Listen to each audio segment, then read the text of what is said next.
Welcome to the GMS Magazine podcast. I am Paco Garcia, your host, and this is a podcast all about role-playing games, board games, and the people who make them, sometimes also the people who play them. In this episode, I am with Jack Norris. Jack is a veteran of the role-playing game industry with tons of titles on his back, so many that if he had to carry a single issue of each one he's worked on, he would be buried under the tone of books. Seriously, it is that many.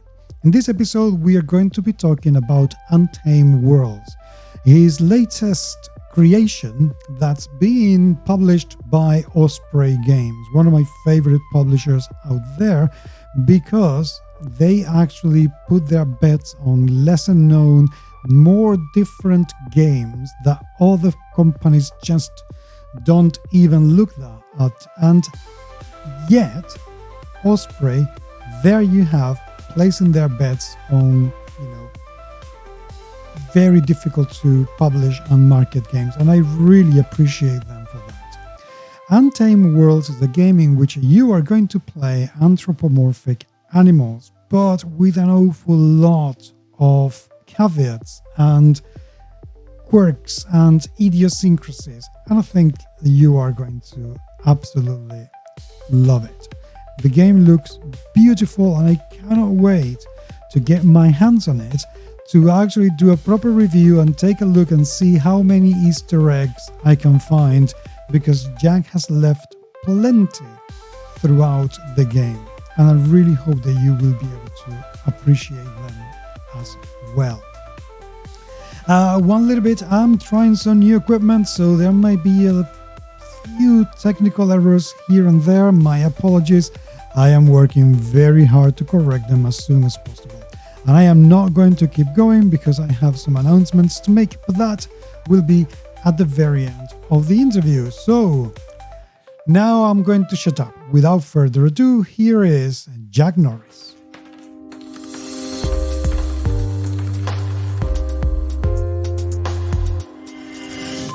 Jack, welcome to the show, my friend. Absolutely brilliant having you around. And surprisingly enough, even though we are in different parts of the world, it hasn't been that difficult to get ourselves organized this time. Maybe I'm getting the hate, how to do podcasts. It was great. It's great thanks for having me. And it is, in fact, it wasn't that hard. I was, being aware, that you're over in Spain and I'm here in Chicago. I was like, well, we'll see how this coordinates. And I was like, it was very easy. Yeah, so, good. Maybe I'm learning to actually organize podcasts after all these years to get it sorted. But anyway, you are here because you have published, as in today is the date of release. This is the 16th of September. Yep. 2020. It is out in the US today, and I believe UK on Thursday and throughout the week. So yeah. So it is now. You've published a role-playing game with one of my favorite publishers, which is Osprey, because they are one of the few big game companies that are actually betting on indie, smaller creators, lesser known people to bring their creations out. And I feel that is absolutely fantastic. So absolutely. We're going to talk about Untamed Worlds in a second. But before that, I have to ask you, who are you? I mean, what have you written before? Why are you doing this? That's a great question. Actually, I started in the industry back in '97. So I've actually been doing this for quite a while. I took some time off for a while when a lot of my friends were going to work at WotC or, White Wolf or, doing other stuff. I actually went to law school and became an attorney, did that for a while. But I still really enjoyed, making games and writing and doing freelance writing and fiction and everything. So I kind of came back to it after in the aughts. And I did a few things over law school, but I mean that most of school was mostly what I was doing. And then I got actually into doing a lot of licensed games. Okay. I worked on DC Adventures. I worked on Marvel Heroic Role Playing. I eventually was the Dragon Age developer for Green Ronin, which I did for quite a while. I worked on Smallville RPG. I mean, and there's been a lot of licensed games in the recent years that I haven't worked on, but there was a period of time where there was a pretty good odds that if there was a licensed game in that area, especially if it involved superheroes or whatever, I probably did something. And it everything from huge, big parts of it, like the John Carter RPG from Modifius, where I was the creative lead and I, kind of helped guide the whole project, and to things like, where I would just write a single chapter or something because I just thought it was interesting. In addition to doing all the licensed work, which I've done, I've also done some of my own work. The first game I worked on back in the 90s was a film noir RPG called Noir. For a company called Archon Games, which is no longer around anymore. I did a lot of freelancing for, I've kind of freelanced on everything from, I'm blanking on anything that starts with an A right now, but all the way to the Zorro RPG. So it really is kind of an A to Z of doing things. When I was working, one of the biggest things I did is a game called Tian Sha, which is a kung fu RPG using the Fate Core system through Vigilance Press. We're actually hoping to come back to that soon and do more of that. But it was a kind of a modular kung fu system, and I kind of wanted to. That was developed at the time. Actually, that has some interesting common ground with Untamed Worlds that I'm sure will come up while we're talking about it. And let's see, what else have I done? Geez, I'm just, a lot of stuff. I've done a lot of stuff for Gallant Knight Games with their Tiny Super system and Tiny D6 rules. I recently did the solo adventure that's included in the new West End style D6 second edition that Gallant Knight did. So I mean, I've done a lot of stuff. I'm not going to claim something so arrogant as being like, your favorite game designer or something, favorite game designer or something crazy like that. But I have definitely been around doing a lot of things. And, I love these opportunities to just kind of dive into something solo. I love working with people, and I work with them a lot, but I also love something like Untamed Worlds, where it's like, and shot some other projects where it's basically like, here, go. And so that was, and Osprey was, as you said, they're a great company. I've had such, this is my first time working with them, and I've had such a positive experience working with them. It's been fantastic. I've interviewed a number of people who've published through Osprey, and not one of them have said a single bad word about Osprey, neither on or off camera. Because I know that when you're on camera, you can be shy, whatever. But even when we're talking off camera, even when we become Facebook friends, absolutely nobody has a bad word to say about Osprey. None. I mean, and they really do they try so hard to promote their products. A lot of times in a lot of companies, if you have a game that's going to be, one volume and maybe two, if it's really popular, there's a tendency in the gaming industry to be like, well, that game's dead already. And so people will, and Osprey, what I really loved that, and partially maybe because they have such great experience doing all these sort of standalone projects that they've done, everything from their various military guides to their miniatures games and stuff. Maybe they've just, maybe it's just a different viewpoint, but from the get-go up to today, it just felt like, hey, this is what we're doing. We're serious about promoting this. This is a cool idea. We wanted you to do it. I mean, I did a blog for them on the character creation that just went live today, and I'm saying, hey, here's a blog. I've done it before for other games and things, and they went through and went through the character creation and filmed a companion video to go along with it, where they took my steps that I went through and then showed it in this fun little interactive, it's not really interactive, I guess, unless it's truly interactive, but like, sort of like you can engage, you can read the thing and engage the video with it and kind of get this really fun sense of this is how it works. This is about how much time it takes and everything.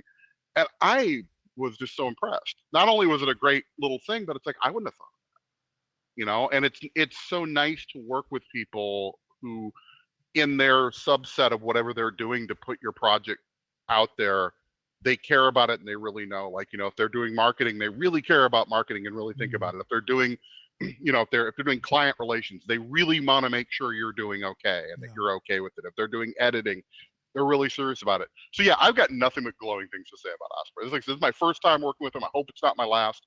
And it has been just, they've been great to work with. I mean, the only thing that's a little different for me is, but it's been kind of nice, is that they have such a professional team and schedule that the projects take a little longer from start to finish to come out than I'm used to in the gaming industry.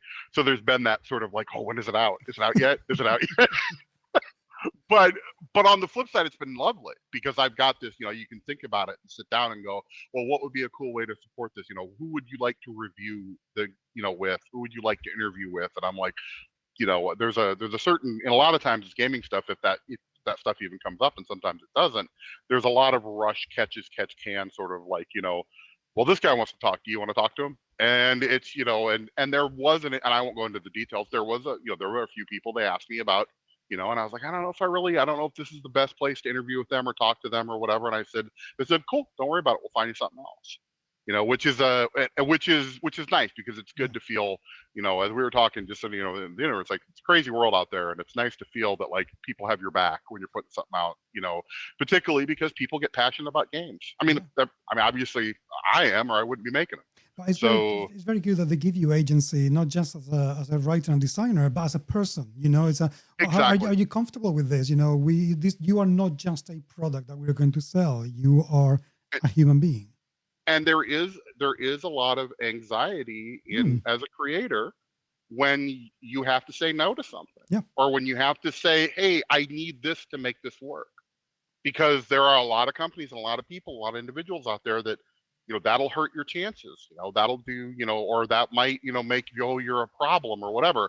And so it's been so nice, and as I've been doing this for almost 30 years now, I've gotten very sort of, good, I think, but also very focused on picking the right people to work with. The people that when I call them, I say, hey, I will, burn down heaven and earth to get this thing out the door, but I'm not going to do this, and they'll say, okay, as opposed, and I'll still get a call from them. I'll still get more projects, I'll still get more work, or they'll still want to keep working with me. And it's particularly important with a project like Untamed Worlds, where, I was from the jump, I was like, this is going to have social satire in it, because I don't think any sci-fi without it is any good. And this is going to be at some points critical of certain things, and I'm not going to be apologetic for it. And I'm not going to be. I also want, and then and the only thing they really asked me, which is something I really am glad they did, and I was really intent on, which is, we don't want anything too dark. Is it still going to be fun? I said, oh, absolutely. My primary focus is fun. It is primarily a game.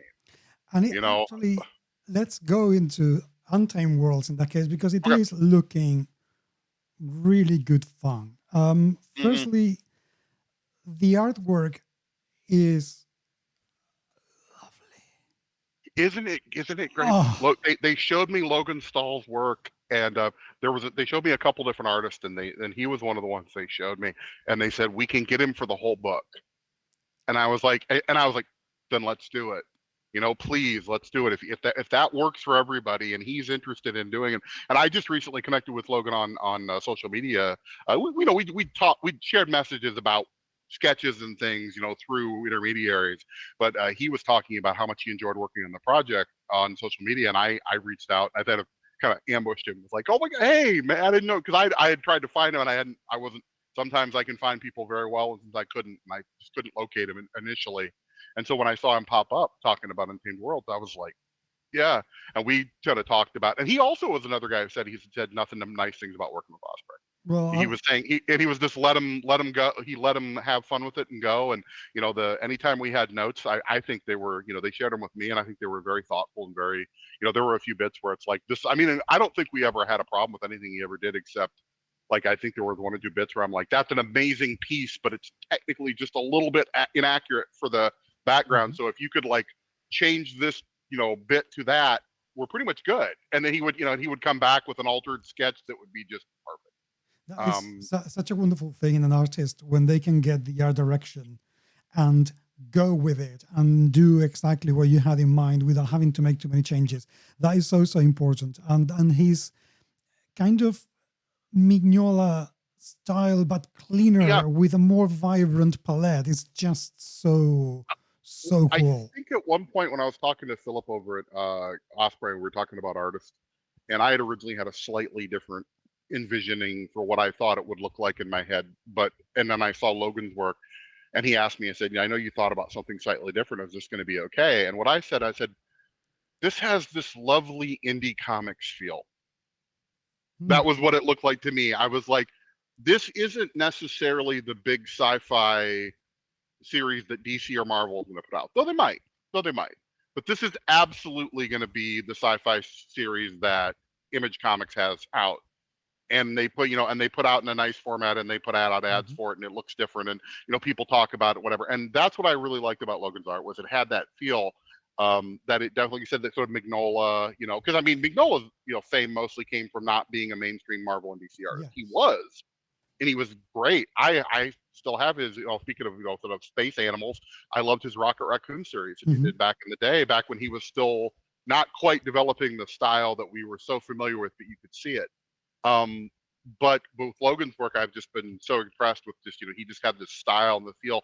And I think for me, and this is something that I've been lucky working with various artists in that I really liked, I'm a big fan, even when it's my thing that I'm creating, I really like it when an artist comes to me and says, like, here's my take on what you showed me. Here's my thing on what you gave me. One of the best things for me as a creator when it comes to getting art for my projects, I actually don't mind writing art descriptions. Some designers don't like them. I enjoy it. I'm a big comic fan. I always have been. I've studied film, so I don't mind thinking visually about what might look cool for an artist. But I also love working with an artist that I trust to do a good job and say, here's the stuff. Just go and do what you want to do. Maybe I have a request, like for Untamed Worlds, I might have been like, I really want to see it, at least one or two humans, because you can play them, and I think we should have one or two in the art. And I really want to see this animal and that animal, just because I personally want to see it. And other than that, have fun. And then when the sketches and the pieces come in, and you're like, I never even thought of that. Like, this is my idea, and I never even thought of it. Like the Goblin Shark Commando that he put in the book. It's in one. I don't remember where in the book it is, but it's a he's in a combat spacesuit with a helmet, and it's a goblin shark. And I'm like, I would have thought of a shark, but I just would have never thought of something that distinctive with the sort of, bizarre head and everything. And I was just, he threw a few of those in there, and I was just like, this is actually you're growing my setting through the artwork. Because you're taking something that I wouldn't have thought of, because I would have been like, put a shark in there and maybe do this. And I might have had a cool idea or two, but he took it. And the same thing with some of his other example art pieces. I was just like, I never would have thought of that, and it was great. So that's always a big fun thing to do, and it's nice to, whenever you can get the one or two maybe three artists for a whole book. There's also a lovely thing that you can have. And I've been lucky enough to be able to do that a few times. The game I mentioned earlier, Tian Sha, we had an incredibly talented artist. And Denise, who worked on it, was just wonderful. And every time, by the end of it, like 3 or 4 books in, I just had to send her the text. I would pull out my own, like, sort of just written description of a character or of a scene, and be like, what to do. And she would come back with these, like, oh, I read your little short fiction piece, that goes in front of the chapter, and here's the scene that stuck out to me. And she'll have this, like, incredibly cinematic viewpoint of what was happening. And I was like, this makes my job so much easier. I don't have to write anything once. I don't have to do it twice. It helps a great deal. I have a colleague like that I can just give her some ideas, and she runs with it. And it's just like, yes, I love you. Okay. It's so great. It's just like, oh. So let's talk about Untamed Worlds. This is anthropomorphic animals in space. Yes. Tell me more, because that's a very oversimplification of everything. Yeah. So tell me more. So the idea is, I think my elevator pitch originally was something like Teenage Mutant Ninja Turtles meets Suicide Squad and the Dirty Dozen in space. And what I wanted to do is I wanted to take military sort of heroic sci-fi, which I actually really enjoy, and also just military, heroism. It doesn't necessarily realistic, but I grew up watching movies like The Dirty Dozen and Guns of Navarone and Force 10 from Navarone, where a small scrappy band of partisans or resistance fighters or soldiers had to basically blow up the Nazis. And I watched a lot of that with my dad and my grandfather growing up. And while I understand that's not necessarily always perfect history, I always found it very entertaining. And I always kind of thought it had a positive message. You're fascists that want to destroy everything, stop them. And I generally feel that way about like a lot of non like spinned up action Mhm. movies and comic books and things. I think there's a lot of positive reactions if you accept certain things, like in real life violence isn't always the answer and we should try diplomacy and other things. I believe that there's a lot of positive for action movies and superheroes and things like that. So I kind of wanted to do something along those lines, but I also wanted to do something that worked with my love of science fiction and the fact that I think the best science fiction has social commentary. I think it's hard for me to have no social commentary in science fiction, but my favorite science fiction has social commentary amongst a lot of fun and a Mhm. lot of even something like Star Wars, which is predominantly an adventure story, has themes about standing up to evil, fighting oppression, people coming together and opposing institutional oppression, evil, bigotry, etc. Um, but at the same time, it's also Star Wars. There's lightsabers.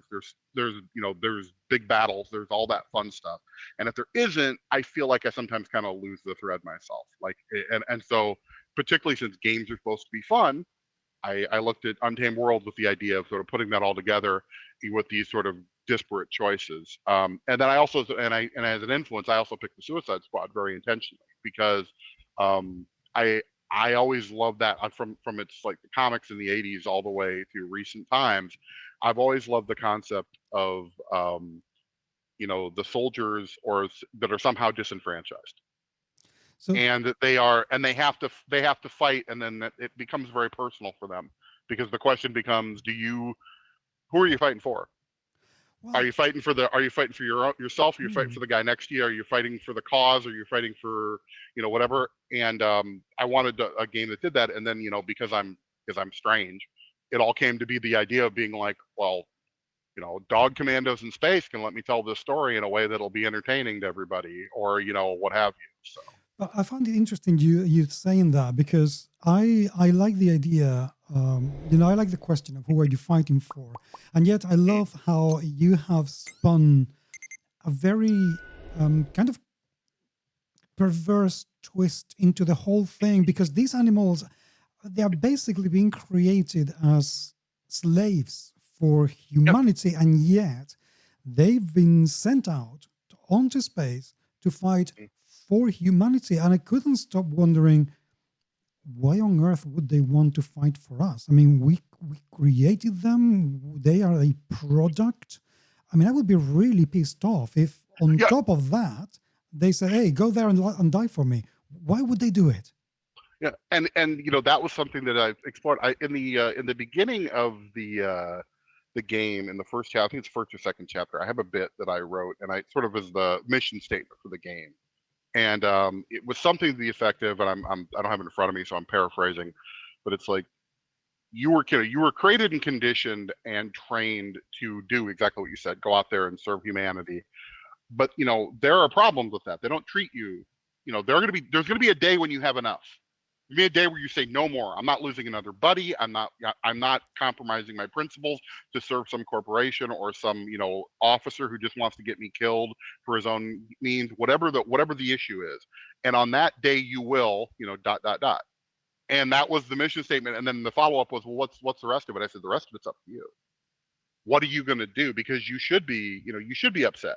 You should be angry. Do you want to reform the system? You want to do what soldiers have done Mhm. when members of marginalized groups, they've worked within the system to make things better. We have seen instances of desegregated militaries and other various regulations that really kept certain people from expressing themselves in ways that really doesn't affect their combat readiness, like saying Sikhs can't wear their turbans and things like that. We've gotten we've had periods where people have said that's not right. Let's do that. So you can work within the system. It's a slower, more gradual process, and you also could, show everybody. It's like that X-Men sort of idea.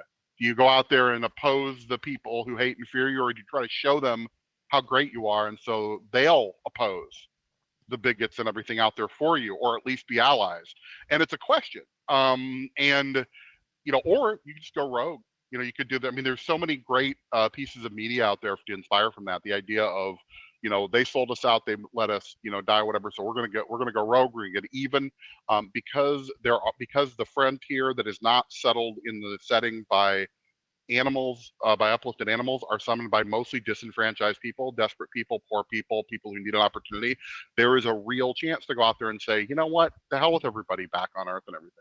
We're going to join this community that we've been protecting as soldiers, and we're going to build it up and become our own little nation of free people out here on the. That'd be a great campaign. Somebody told me that was what they did with Untamed Worlds. I would just be all smiles, because that would be like, that'd be fantastic. Oh, we formed the free state of whatever in the out in the thing, and my character became the mayor for our first mayor of the city or whatever. I'd be like, that's so great.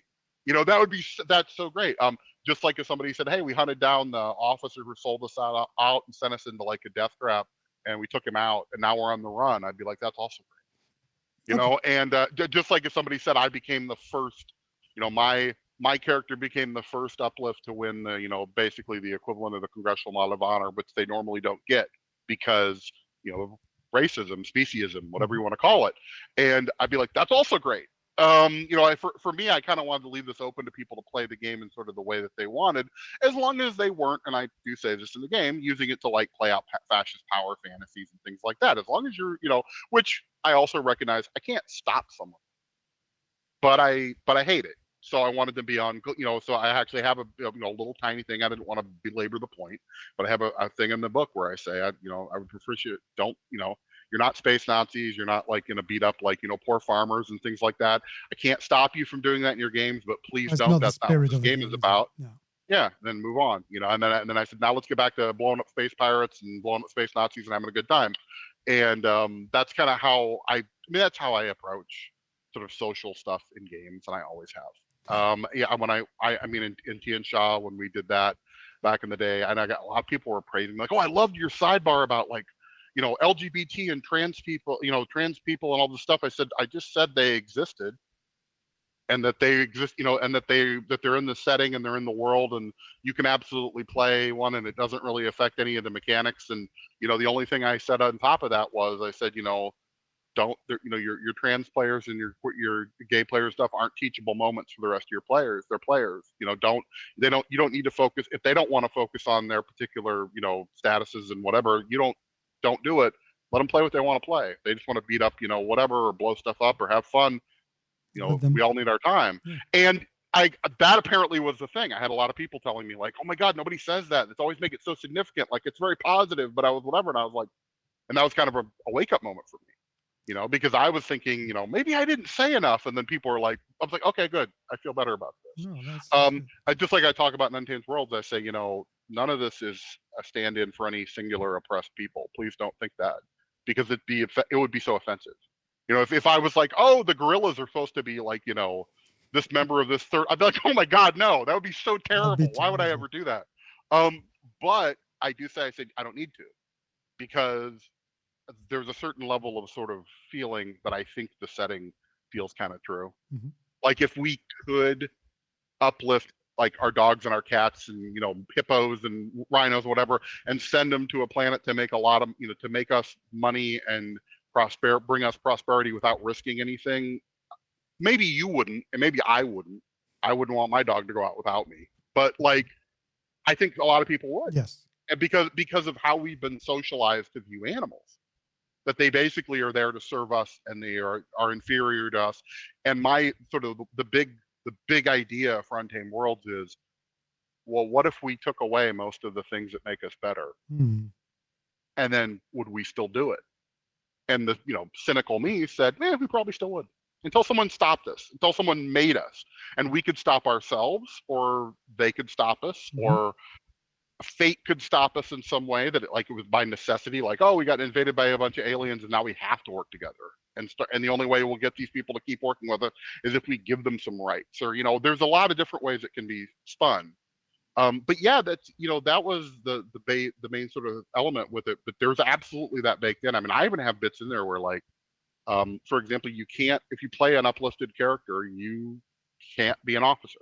That's awesome. You can be a you might be able to earn it through play, but it's like the idea is because the UEF is discriminative enough that they don't want officers. You can be a sergeant, you can be an incredibly respected, and also if you're playing a human character, which is an option, you're automatically made at least like a low level officer and put in charge of the group, even if you are in no way, shape, or form qualified to be that person.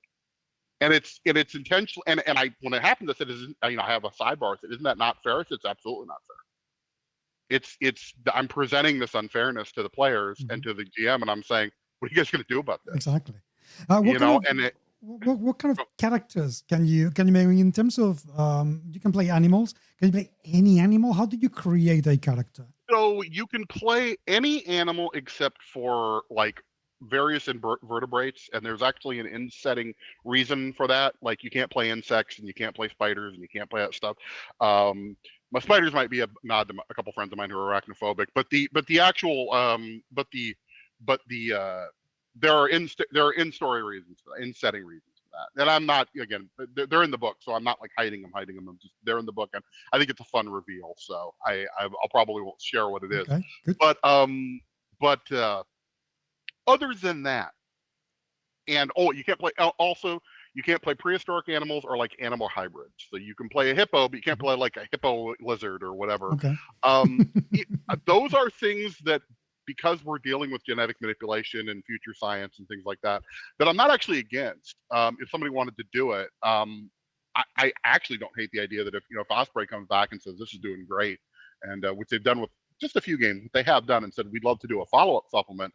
I kind of love the idea of kind of going all Jurassic Park with it and doing, maybe adding like dinosaurs and things like that. But currently those are not in there. And then the animals are divided into fairly broad categories. So, which allows you to play almost anything. I don't think I really left anything out, either and if I did, I also break down how you make and the templates, and I talk about it. So if I missed an animal, apologies, but you should have all the tools to do it yourself and just be like, hey, but it's a pretty big list. And then of course you also play humans. All the humans that are in the UEF, which is the United Expeditionary Force, which is sort of the military organization you belong to, that you'll play are one of three things. They're going to be somebody who basically was going to go to prison, and they said you can join up and go off and risk your life in space, or not. Someone who was in the service and got in trouble and was like, okay, well, we could wash out, or you can go put you in charge of this. Or the occasional person who volunteers for whatever reason, for whatever personal reason that they have, where they might be anything from, my father was killed by this pirate king out in the way, whatever, and the only way I can get out to the frontier to track him down is to join the UAF. So that's what I'm going to do. It would be a perfectly viable character. That would be your personal motivations and such. And that's your background, which humans, uplifts get three different backgrounds. They're different. Uplifts are raised one of three ways until they get to the point where they can go into training for whatever thing they do, which is usually organizations like the UEF, though someone will go into entertainment and some other things. You can be a feral, which is basically you were created and then you were released in sort of a giant preserve. And if you survive to a certain age, they'd monitor you, and they would occasionally maybe even put you through certain training exercises in the environment to teach you skills. But if you made it to a certain point, they would then, take you and train you the rest of the way and educate you. And this tends to create, fairly, primal soldiers that have their own issues, but also have a strong connection to their animal natures and to the environment. You could be fostered, where a human family would take you in, and which is the original way it was done, because they had the first few uplifts were raised by the families of the scientists who created them, but that became an impractical system when they wanted to start having armies of them, so they created the farm system. And the farm is kind of a nod of like the whole, like, you go and live on a nice farm. When somebody takes a pet away, it's always that, like, the farms are training facilities where uplifts live together, and with a handful of humans that basically are there to sort of educate them, teachers, drill instructors, and they learn the basic skills of whatever the thing is. And again, most of the farms are run by the UEF and the military, so most of the skills you're going to be learning in that are military. So you would pick your heritage, which is your type of animal, including humans. You would pick your background, where they said that humans have special backgrounds, but everybody else has their backgrounds they come from. Then you would pick your primary and secondary operational specialties. These are the things you've been trained in. And this is a direct nod to not only the way the military often does things, but also to me playing with my GI Joe figures as a kid.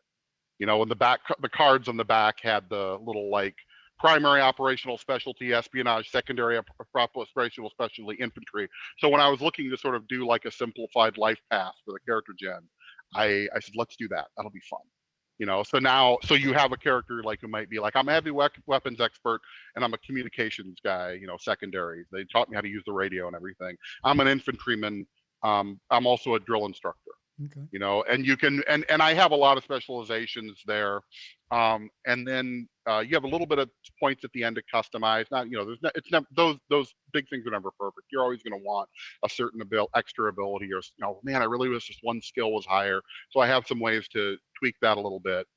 And then, you know, you get your rank, which is assigned by the GM, but a discussion of sort of what your character concept and whatever, you know, a grizzled sergeant with like some leadership abilities is probably going to have a higher rank than a rookie that just got, you know, recruited. There's also that baked in sort of injustice where if you're a human, you get at least a warrant officer rank, if not an officer rank, no matter what your qualifications are. So if you want to play sort of a fun concept, you want to play a human, you know, there is the guy who's completely not qualified for this, you know, and he gets out being in charge and learns and you know, if he's smart, he learns to listen to the rest of his team and learns a bunch and keeps them alive, and you know, they learn to respect him too. And if he's dumb, well, then he'll probably be a very short-lived character. Yeah. But it might serve some other interesting purpose. But yeah, so and then you get your gear, and you put your, you know, your derived statistics, which your defense, your hits, your carrying capacity, you know, and you're good. You're ready to go, basically, to play. I wanted something relatively fast, but I also wanted something that when you were done, you were like, I have a really good idea who this character is. I have a really good idea. I know what he can do. I know what he's good at. I know the other thing that he's, you know, trained to be good at. I have a good idea where he came from. I know what kind of animal he is and what that, you know, brings to his sort of psyche and his physicality. And I, you know, and yet I'm also not bogged down in like a bunch of other stuff, because I also recognize that since it is a military game, I want the characters to be developing mostly through play, but I also don't want to make it where if you lose a character, because it is a possibility, I don't want it to be a thing where it's like, well, here's a character sheet, we'll see you in 3 hours. Because I want somebody to be able to jump back into the action fairly quickly, because that's probably what would happen. You know, if you were on a mission and you lost your communications, you know, expert, and they can get you another one, they might, and if not, they'll pull you out of the mission and say we're going to try it again later. Here's your new communications guy. So there wouldn't be I wanted there to be a rollover, but I also didn't want characters to feel so short and quick that it felt disposable. I wanted it to be where I wanted you to really care about your characters, and I want you to, you know, love them and want to keep them alive. But if you can't, I didn't want it to be a thing where it's like, okay, in addition to being upset that I lost my character, now I'm going to be sitting here with this book flipping around for pages for 2 hours, just torturing myself over the fact I'm not playing. That makes sense. Because I think we've all been there, and I just don't personally find that all that much fun. Yeah, no, it is. And when you have to wait, you know, until the end of the game to create another character, and even that is like painful. No, thank you, but no, thank you. Okay, you talk an awful lot about combat, about strategy. Why is it all happening? Tell me about the world. How did we get where we are? So the structure for the game is focused on two different things. It starts out with what I call mission-based gameplay, which is you work for the UAF, the United Expeditionary Fund, which is, force, fund to make it sound like it's a financial institution. They are the enforcement arm on the frontier of the UISA, which is the United Intersystems Alliance, which is basically a UN-ish organization of companion worlds and governments. And they have sort of a global peacekeeping force, or a galactic peacekeeping force that deals with most of the intersystem stuff. And then they created the UEF to go out into the Untamed Worlds, which are all the frontier worlds, which are a mix of independent colonies, starting up colonies that, you know, will hopefully one day grow into a big world, you know, pirate bases, corporate owned planets. It's kind of a lawless frontier. It's designed to sort of invoke that sort of space frontier feel, which is prevalent in a lot of sci-fi. I'm a big fan of that. I think it was a good setup for it, and I wanted to have fun with it. The when you're out there, you start out, it's mission based. So it could be things from, a important diplomat and his son were on a fact finding mission out in the the Untamed Worlds, and this space marauder kidnapped him, and you need to go. And so you're the rescue team, go get him. And that might be your mission, and then the next mission you might literally be in, like, you need to go to this settlement and help set up, help guard the engineering core while they're going to set up, power generators for this, but we've had people trying to steal the parts and stuff, so you have to go, or we've had hostile alien wildlife attacking them or whatever, so you got to go deal with that. And so for the start, you do mission based play, like you would in a military based campaign, and GMs and players can do what they are most comfortable with. You could have connected missions. You could do a whole campaign of connected missions. You could just do missions of the week. It's a very good game to just pick up and play at a con, because you can feel like, we're going for a mission. Here's your character. Let's have fun. But at some point, and this is kind of baked into it, you're going to be like, what am I doing? You're going to ask the exact question you're asking. What am I doing? Like, they just, half of us just died on this mission, and they're just telling us to pack up and go to the next one. And I'm not going to go home and become a senator. It doesn't matter how many medals they give me. I'm not going to go home and, start a business, because I'm going to die out here on this frontier. And if I do, they'll probably retire me out here. And I talk about that a lot of the uplifts that do muster out of the service, because it's not necessarily for life. They get retired out to these great opportunities on the outer worlds.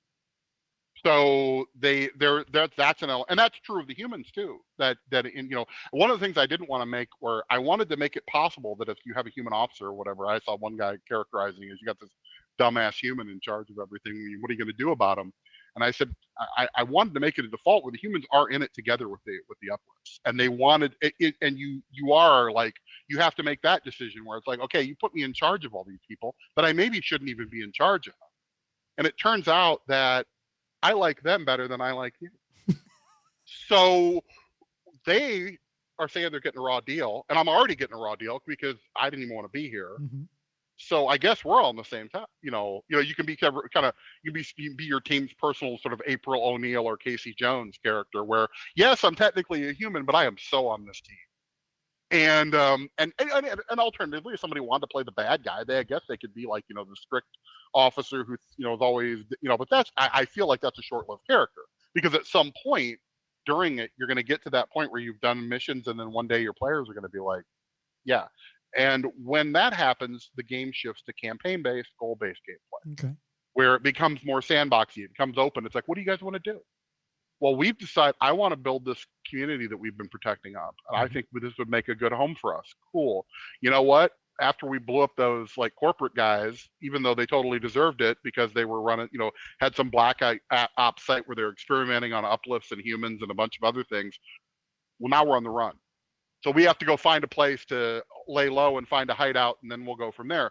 And there's so many different things that could happen during play that, you go when it bust open, it will be, pretty catered to what the group is doing. It could even be a situation where someone could say, we're still doing mission-based play, but we have a goal.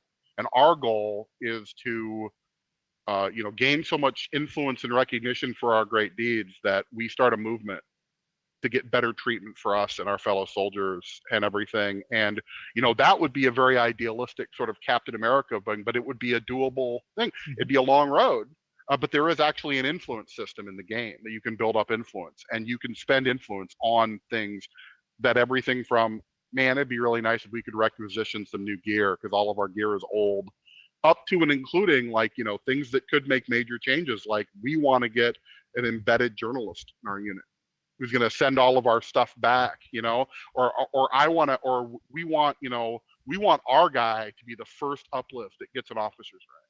And actually, I think now that I say that, I think there are a few officers, uplifted officers in the UEF, but they're not playable characters to start with. That's something you'd have to earn. But if you did earn it, then all of a sudden you are in a position to influence your organization that you're in that isn't fair. So which would be a completely other way. But again, you could also just say, I want to burn this all down.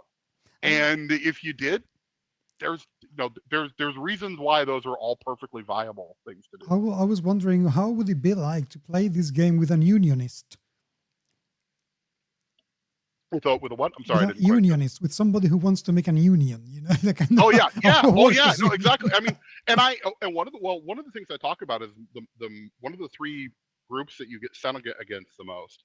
One of the groups you get sent against is a lot of sort of just general disaffected dissidents, and a lot of times I mention that they are unionists and they're farm laborers, they're people that are getting mistreated, and they're like, we've had enough. And when you get sent in to quell a riot of like farm laborers who you find out are little more than slave labor to this corporation on this planet, what do you do? And and there's a lot of different, and there's no one answer to that. I mean, I think that there's a, hey, that's it, this is where the revolution starts. I also think there's a moment where it's like, look, we're a squad of 5 soldiers, what can we do? Well, we could manipulate the system to expose this, and so then it's too embarrassing and they can't just bury this, and these people are going to be able to get some rights and stuff because it's all just how you wanted to go about it. You could, and I as much as possible, am pretty value judgmentless on how people do it with my few little caveats of, it's not pro-fascist, it's not, it's not going to, I don't want to promote anything that's truly loathsome. Like don't enslave people and things like that. Like, your solution to breaking free of indentured servitude is not to enslave other people. But setting that stuff aside, I'm pretty open to how people want to do it. If people were like, hey, we basically kind of ended up like Roy Batty and his replicants from Blade Runner, I'd be like, I could see how that could happen. And just like if somebody said we ended up like Sergeant York, or another sort of hero that went home and sort of, or like Tom Cruise's character in Born Again on the 4th of July, who went home and then became an anti-war protester or whatever. I'd be like, that'd be kind of outside the scope of going home is not really part of it because it's all out in the frontier. But like if somebody said that was my end goal of the game, I'd be like, that's awesome. That sounds good. That'd be fantastic. Yeah.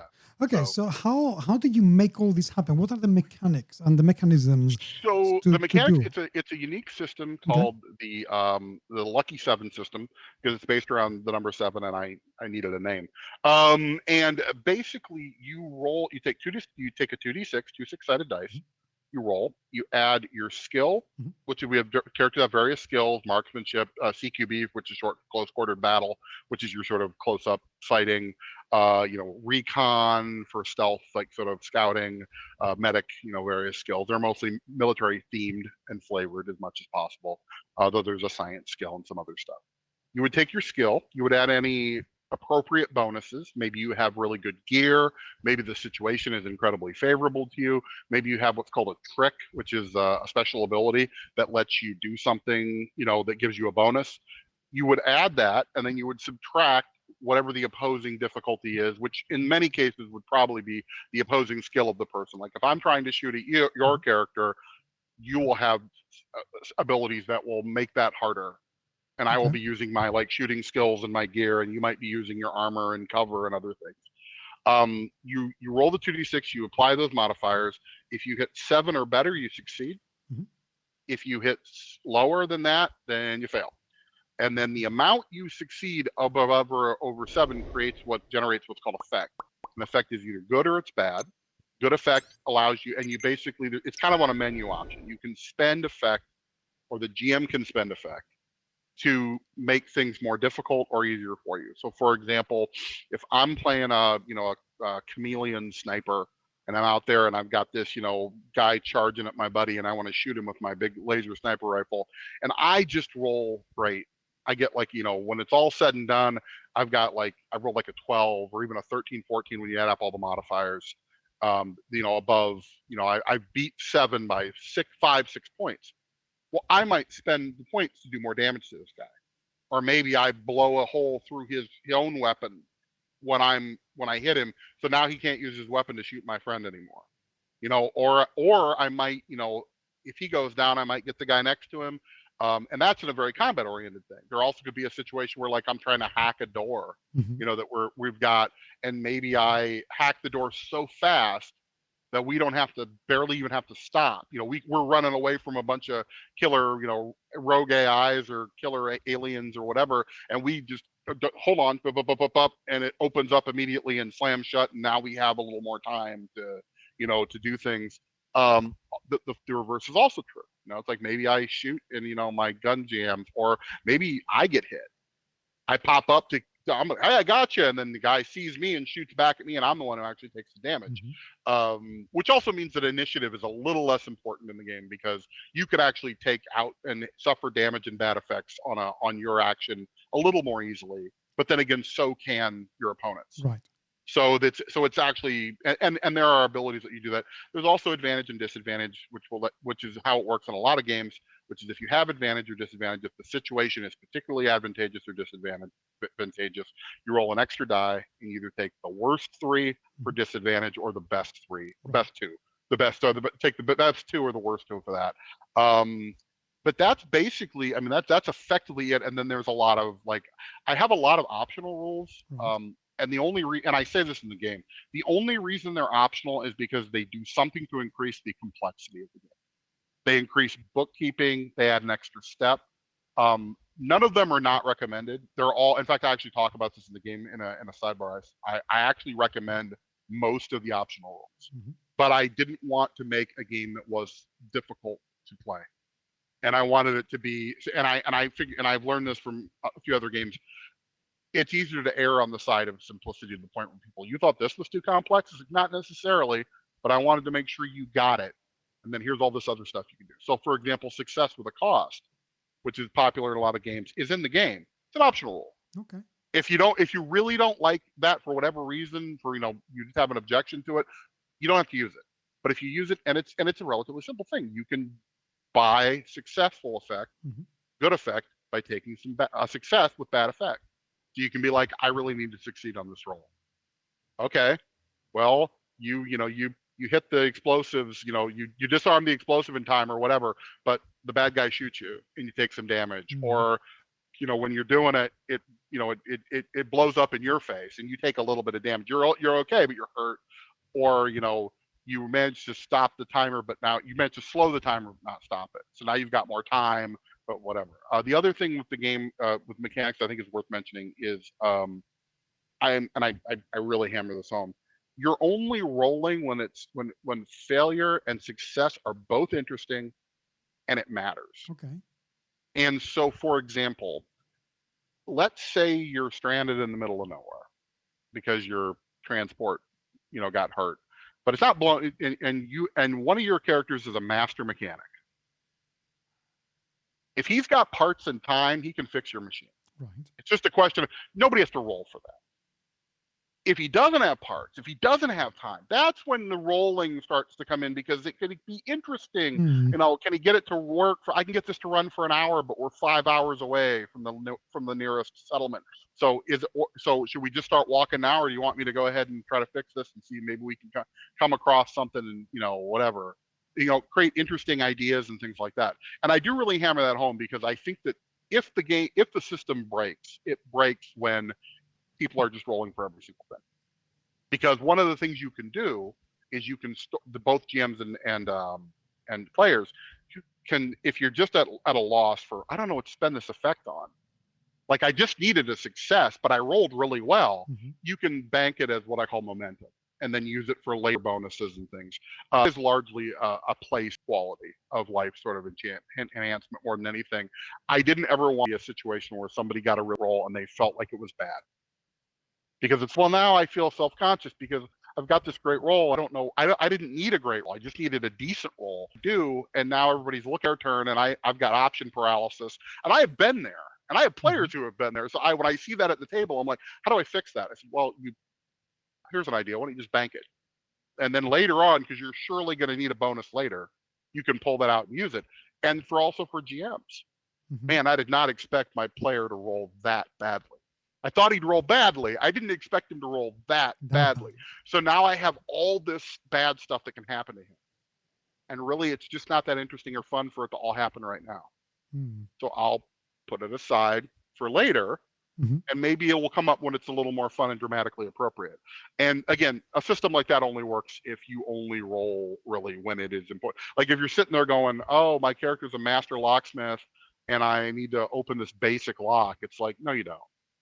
One, we don't need to slow anything down. And two, the only thing that's going to do is generate this massive pool of resources that you can use later to not fail at things when it might be interesting and possible to fail, which might be a fun power fantasy, but it doesn't really work in it doesn't fit the genre and everything. Also, I'm just not a fan of that personally. I've never been a fan of the keep roll every little thing.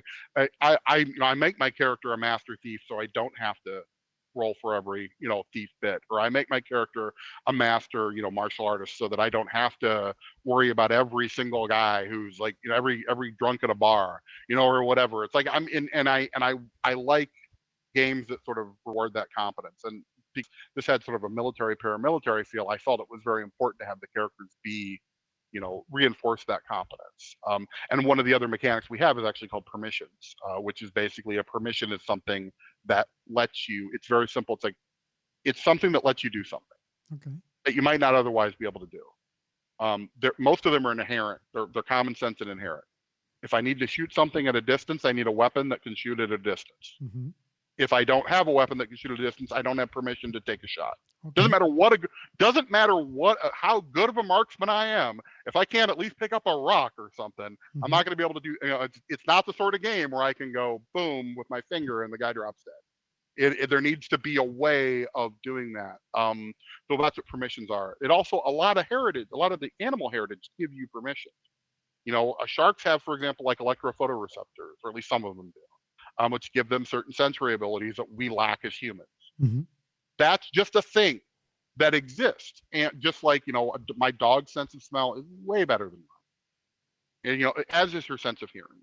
And while some of that tricks and stuff for keen senses, it's just logical. It's like, you smell that, dog, like uplift guy in this. It's like, yeah, of course you can. Because it's a very strong scent to him.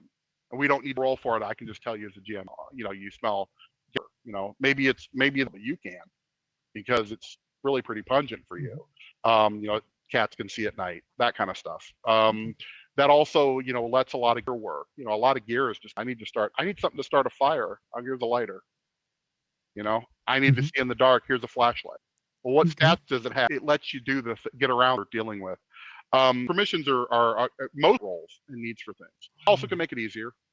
If you had a bunch of usually used to repair something automatically, but for some reason your ability is in question, the tools may still help. They may give you bonuses because a fully outfitted workshop to fix your car is better than a little toolkit that you got in your hand. I like that. Just evolve. What's the leveling up situation for characters? So there's 2 advancement tracks. There's I talked about earlier. And it is designed to be the one where you say, hey, I'd like to, do something that's logically spinning off done and play. How do I do that? And that's and when you build up influence, that's what influence is for. It's for things. You can also spend it on things like, man, you know what? I don't even want to guess if I get a promotion. I think I deserve a promotion. So you could spend it. You could spend influence to get a promotion. That would be a thing you could do. Or you know what? I really think, one of us deserves a medal for that. I'm going to spend some influence so we get a medal for that. But you also could do it to things like, man, I feel so sorry for those orphan kids on that town we defended from those like renegade marauders. I wonder if maybe we could get some sort of aid organization or something to give them something, and that might be an influence. And then of course, because it's advancement, when it's spent, it does something significant.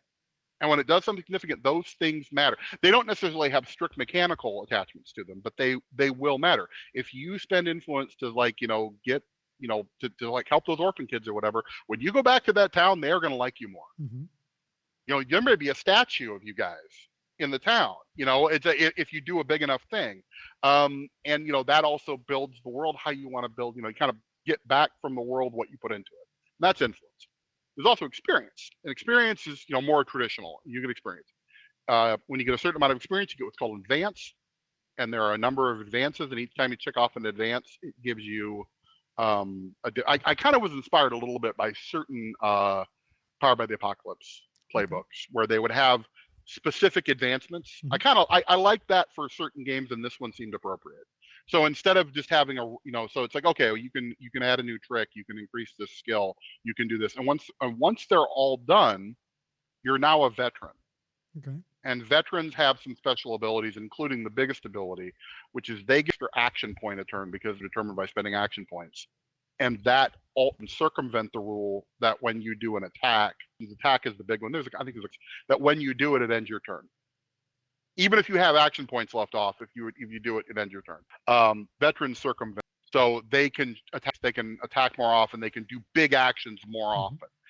And then after a certain point, and then after you're a veteran, it becomes more about the squad. It becomes more about the group, and you actually start putting automatic points into the momentum pool of all the characters, so that you would start out with a few extra points. So if you have a really veteran character in your squad, and he's just been around forever, and he's got all these advancements, there's a good chance that not only will he be more effective personally, but he's probably giving you momentum that that's in there to boost it up. And that represents the, listen to the old sergeant kid, because he knows what's going on. And if you listen to him and follow his orders or follow his lead, we're all going to get out of this okay. That's pretty cool. And so that's kind of to emulate that sort of military element. I also didn't want to, I don't really know, personal and unlimited, but I guess for me it just felt like it's something like superhuman levels, and it wasn't really about that. And I felt like it was better to sort of like build on that sort of group dynamic after a certain point. So yeah, and I'm a big fan of multiple advancements myself. Like I actually think that I've had a couple games to do that where I put things in there where it's like, hey, people who a lot of my games who look at Untamed Worlds things will be like, okay, that's something Jack likes to do. That's something. Okay. Optional now my games. So okay, we've been talking about. I think people should. I mean, they're looking forward to trying this already because it does sound absolutely brilliant. What's next for Untamed Worlds? Because we said it's coming out today and tomorrow in the US and UK. So it's the self-contained game. It's there's everything in there that you need to play, and it was designed from day one to be a singular book, because that's what Osprey does with their line. They do singular games, and I was on board to do that. In fact, that when I pitched it, one of the reasons I pitched it was I said, here's an idea I think I can do in one book. There are definitely ideas I would be like, well, if I do this, I mean, I can't do it without 2 or 3 books, or it's going to feel like I never. But I also know from for Alan Barr, for example, I know that when Harris to Harris, they did a follow-up book for that. So I think it's just me reading tea leaves. But as I understand it, there's a chance that, there may be another, it's also possible that if it does really well, they might come back to me and say, people really like this system. Do you have anything else you want to do with the system? And I might be like, well, I do have some ideas.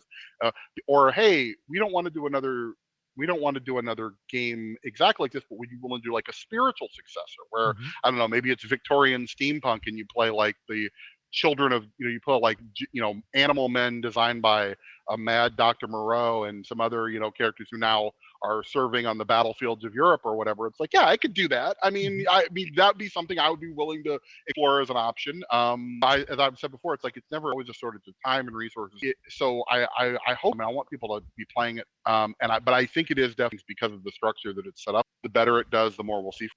And that's it. And if not, then it'll be just a great game that people enjoy and will play. One thing I love about the Osprey games is they've done some really great ones. I'm a particular fan of Leo Mythic. I mentioned a few other ones, also some of the more recent ones, Crescendo Violence and a few other ones. They're because you don't need book, and it's one book. So for the rest of everybody else, everybody wanted to own a book. It's a get together and play. And I don't know about anybody other designers, but I did keep in mind while work that we're playing a lot more online these days. Yes.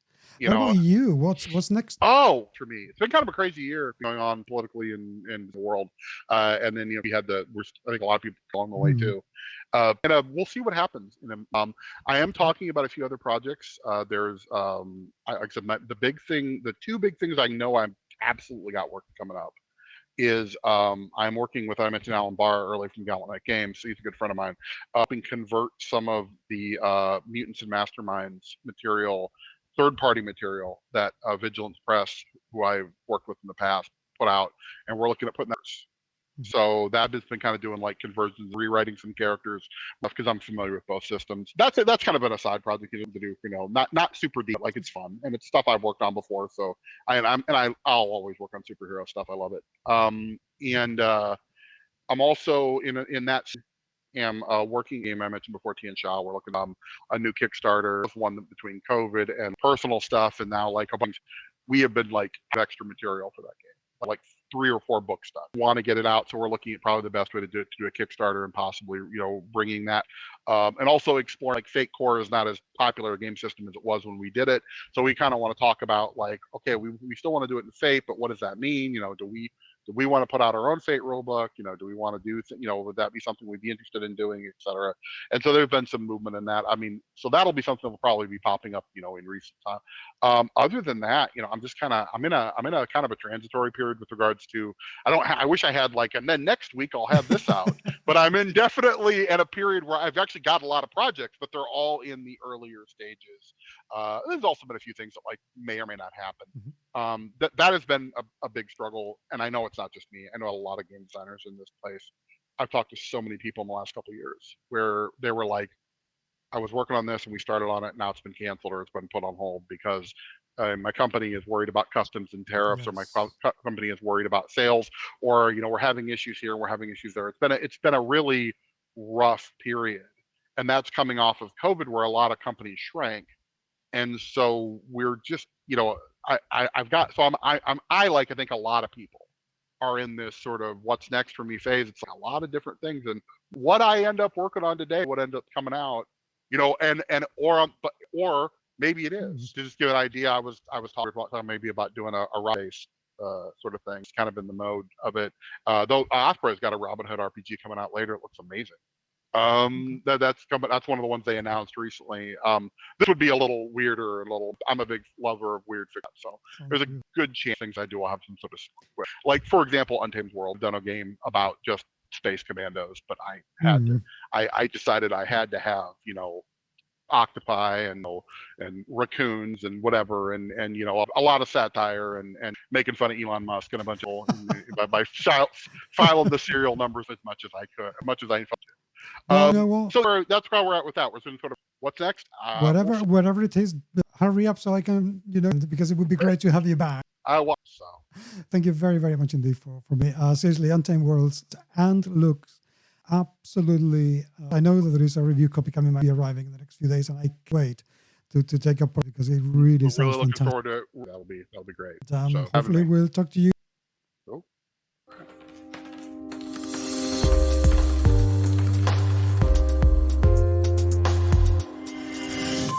As I said at the beginning of this podcast, I have a bit of an announcement to make, but first I want to thank Jack for being with me at the time of recording. Untamed Worlds was released on the 15th of September 2025 in the US and the 16th of September in the United Kingdom. So at the time of listening to this, you should be able to go to your friendly local gaming store and ask for it, or go to the Osprey website and buy it from them directly. It is actually quite affordable. I think it's about £20 or something like that, $20, and it's a beautiful full color hardback. Well worth taking a look at. So, announcements. Firstly, we are going away from Spotify. And this is a biggie because that means that we need to migrate all the episodes. And unfortunately, I only realized that we have 240 episodes in there, considering that since I started the podcast, we should be over, nearly 1,000 episodes. But moving from Podbean to Spotify meant losing hundreds of episodes, which is a bit of a bugger. And since one of my previous co-hosts was a rampant bigot who supports Trump, and I deleted a whole bunch of episodes because I cannot bear the thought of me sharing the space or enabling the voice of somebody like that. And I think it was about 100 episodes that I deleted. Never mind. We are moving to iBooks, and you may be wondering why I'm doing this. Well, Spotify has changed their terms and conditions. And they, from the 20th of September 2025 onward, they reserve the right to feed any and every single bit of content they have to their AI. Not just that, they also reserve the right to create content using the AI that could be as similar as they want to the original content and be as derivative as they want from that content. That means that if they wanted to create an interview with my and Jax's voice talking about something completely different that has nothing to do with us and we don't agree with, there would be no way for us to stop it or take ownership of that work. Furthermore, after the 20th, you are granting Spotify a perpetual, irrevocable license, basically limitless, for them to be able to do whatever they want with the content hosted on their servers. I think that is completely unacceptable. It's not going to fly with us, and therefore I am taking things away. I am moving toward a platform called iVoox, which is a Spanish platform that seems to have a much more ethical background and better way of working. But that's going to cost some money, which is fine. I will pay for that. Hopefully with a little bit of your help. But also the podcast is going to change because we are going to create, Chris and I, different podcasts. And although I'm still working on the name, but it's going to be a new show, I think, and it's going to be all about how to write and how to create your role-playing game, how to publish it, how to take it from the concept that's in your head to making the masterpiece that everyone would be so pleased to hear and you feel so proud you made. This is something that I am very, very passionate about. It's something I've always wanted to help and incentivize younger, newer people to get to the fray and make a name for themselves. And I really hope that this will help a great deal.